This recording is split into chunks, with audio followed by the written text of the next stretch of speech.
As a school psychologist, we are responsible for doing many things and assisting many people in the schools. Testing for special education, for exceptional education placement. A lot of evaluations for exceptional education eligibility. I do a lot of individual counseling, group counseling. Crisis intervention, that's something that takes up a lot of our time. We consult a lot with teachers, other professionals as well, social workers, school counselors, principals, administrators. And sometimes teachers need support too.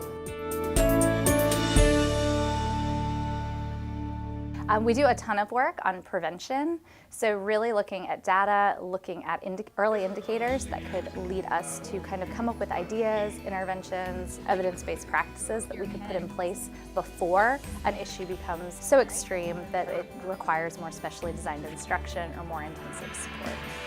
And that's comparable to the FMP, so it's not like we're comparing apples and oranges? No, yeah. Okay. In our intervention team, we have our school psychologist, our social worker, our school counselor, as well as our resource teacher, and myself, who meet every Tuesday to discuss the needs of our students. When would they do another FMP? Initially, we're reviewing data for all students to determine who receives intervention, and then once we decide who those children are that receive intervention, we're reviewing their data to see whether or not they're making progress. We know that that student is going to struggle with grade level content. I might be thinking one way about a student, but then our social worker will say, well, let's think about their attendance, or our counselor might say, well, I know that I saw them having a conflict with another student a couple of weeks ago, and then we've got hard data that we're looking at too. So because of our different places that we come from, I think the decisions we make about kids in that room are just well informed and the best for those individual children.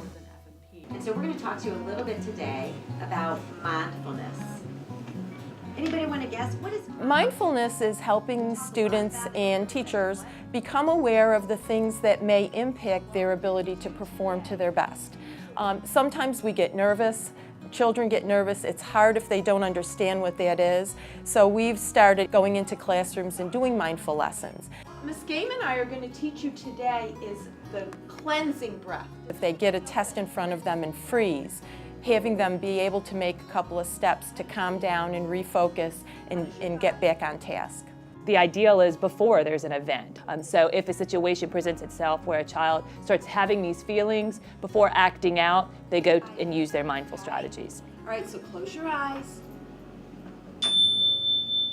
When you don't. His focus is not there. He sits in the back. We work with teachers on a number of different issues, so whether it's academic or behavioral, if students are struggling to make the expected progress in school. She's got the fluency in the decoding, but not. We want to work with them to implement things like behavior plans or academic intervention plans that will benefit that student, and hopefully we'll be able to see progress from those interventions. We can do to help him. Anyone want to share a rose this week or a thorn?